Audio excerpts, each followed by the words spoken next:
Hello, welcome to the Eagle 6 Airsoft video. So we're testing this Bolt M4.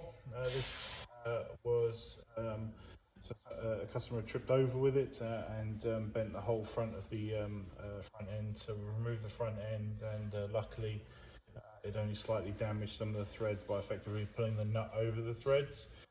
So when we actually reseated it all and got it all back on there, it's all gone back on. We've obviously loctited it on there, and it's now looking pretty damn straight on there. There was a small electrical fault, we fixed that, and we're back to going again. So yeah, so it's all working, and this is just a demonstration video just to show it going.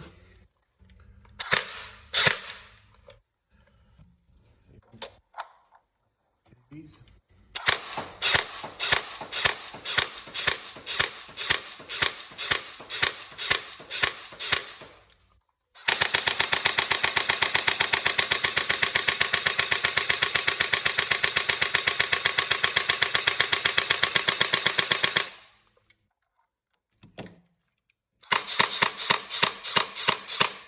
There we go. So all going again. Obviously the main thing was sorting out the front end there.